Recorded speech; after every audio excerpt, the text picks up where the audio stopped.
وَلَقَدْ يَسَّرْنَا الْقُرْآنَ لِلذِّكْرِ فَهَلْ مِن مُّدَّكِرٍ۔ اور ہم نے قرآن کو سمجھنے کے لیے آسان کر دیا، تو کوئی ہے جو سوچے سمجھے۔ الحمدللہ وکفیٰ والصلاة والسلام علی عبادہ الذین اصطفیٰ، خصوصاً علی افضلہم وخاتم النبیین محمد الامین وعلی آلہ وصحبہ اجمعین۔ اما بعد فقد قال اللہ تبارک وتعالی کما ورد فی سورۃ البقرہ، اعوذ باللہ من الشیطان الرجیم، بسم اللہ الرحمن الرحیم۔ الحج اشہر معلومات، فمن فرض فیہن الحج فلا رفث ولا فسوق ولا جدال فی الحج، وما تفعلوا من خیر یعلمہ اللہ، وتزودوا فإن خیر الزاد التقوی واتقون یا اولی الالباب۔ صدق اللہ العظیم۔ پچھلے رکوع سے مناسک حج کا تذکرہ شروع ہو چکا تھا، اور اس کے ضمن میں خاص طور پر یہ کہ اگر کوئی حج کا احرام باندھ کر یا عمرے کا احرام باندھ کر سفر شروع کر دے اور کہیں درمیان میں ایسی رکاوٹ پیش آ جائے کہ اسے احرام کھولنا پڑے بغیر عمرہ کیے اور بغیر حج کیے، تو اس صورت میں کیا قواعد و ضوابط ہیں۔ اب جو یہ رکوع ہے 25واں، اس میں حج کا اصل فلسفہ، اس کی اصل حکمت، اس کی اصل روح کا بیان ہے۔ الحج اشہر معلومات، حج کے مہینے ہیں جو معلوم ہیں، یعنی جو بھی پہلے سے عرب میں رواج چلا آ رہا تھا اس کی توثیق ہو گئی کہ واقعتاً یہ اللہ تعالیٰ ہی کی طرف سے۔ تو حج کے کا جہاں تک ٹائمنگ کا تعلق ہے، مواقیت کا تعلق ہے، وہ گویا کہ اللہ تعالیٰ کی طرف سے توثیق فرما دی گئی۔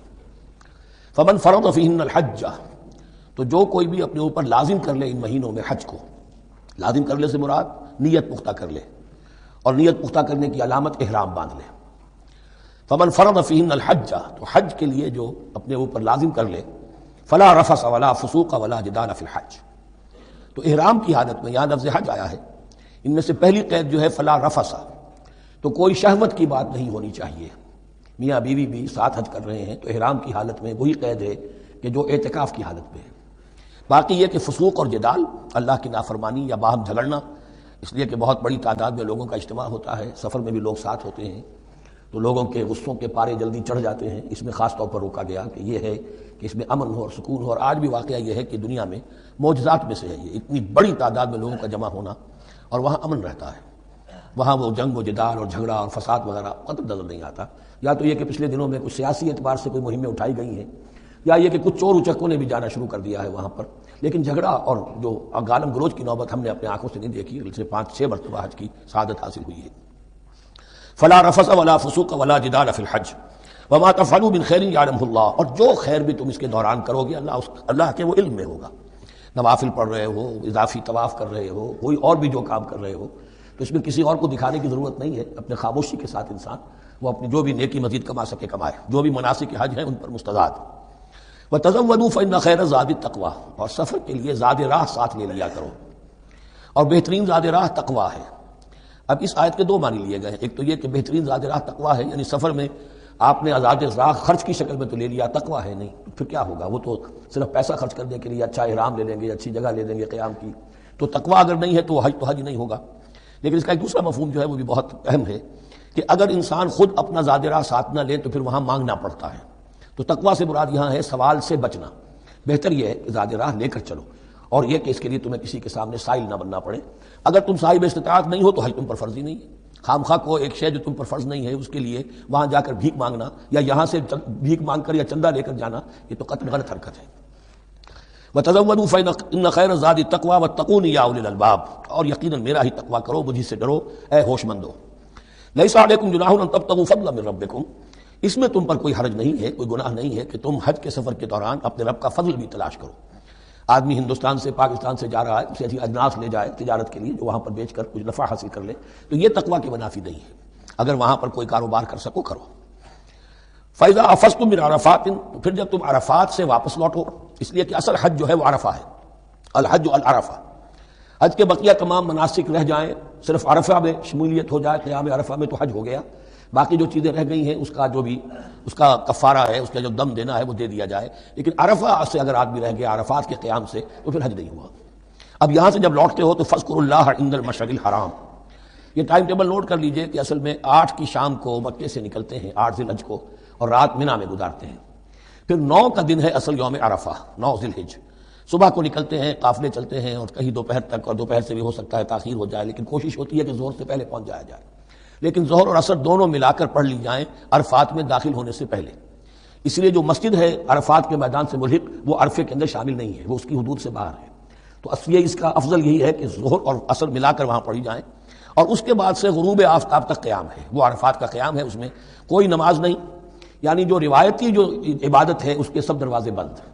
اب تو اگر دعا کی آپ کے اندر ایک روح پیدا ہو چکی ہے, اپنے رب سے ہم کلام ہو سکتے ہیں اور آپ کو حلاوت مناجات حاصل ہو گئی ہے تو دعا مانگتے رہیے, بس یہی ہے دعا.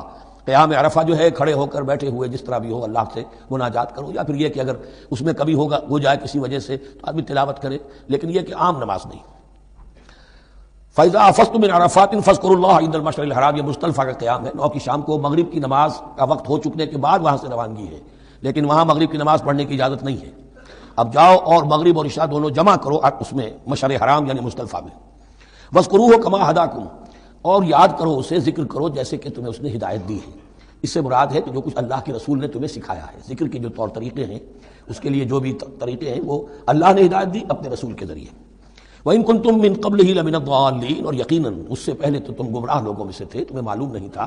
حج کی شکل باقی رہ گئی تھی, اس کی روح ختم ہو گئی تھی, اس کے مناسک میں بھی تم نے رد و بدل کر دیا تھا, وہ آگے آ رہا ہے.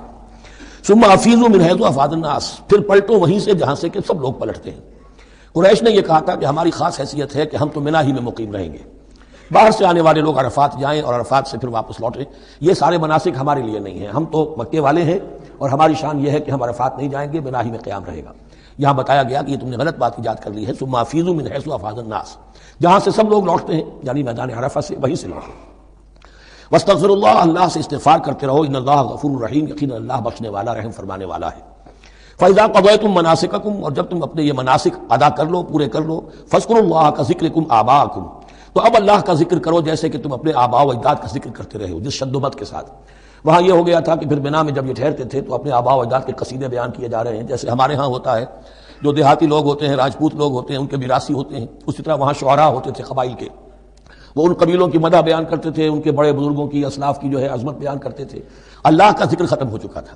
فرمایا جس شد و مد کے ساتھ تم اپنے آباء و اجداد کا ذکر کرتے رہے, اب اسی شد و مد کے ساتھ, بلکہ او اشد ذکرا, بلکہ اس سے بھی زیادہ شد و مد کے ساتھ اب اللہ کا ذکر کرو. فمن الناس من يقول ربنا آتنا في الدنيا وما له في الآخرة من خلاق, لوگوں میں سے وہ بھی ہیں جو یہی کہتے رہتے ہیں رب ہمیں دے دے دنیا ہی میں, ایسے لوگوں کے لیے آخرت میں کوئی حصہ نہیں ہے.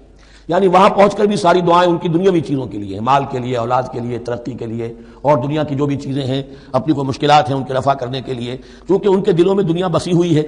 اشربوا فی قلوبہم الدنیا, ان کے دلوں میں جیسے بنی اسرائیل کے دلوں میں بچڑے کا تقدس ملا دیا گیا تھا اور محبت, اسی طرح ہمارے دلوں میں دنیا کی محبت ہے, تو وہاں جا کر بھی دنیا ہی کی دعائیں ہیں.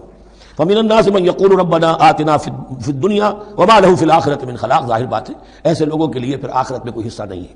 ومنهم من يقول, اور ان میں سے وہ بھی ہیں جو یہ کہتے ہیں ربنا آتنا فی الدنیا حسنۃ وفی الآخرۃ حسنۃ وقنا عذاب النار, پروردگار ہمیں اس دنیا میں بھی خیر عطا فرما اور آخرت کا بھی خیر عطا فرما اور ہمیں بچا لے آگ کے عذاب سے.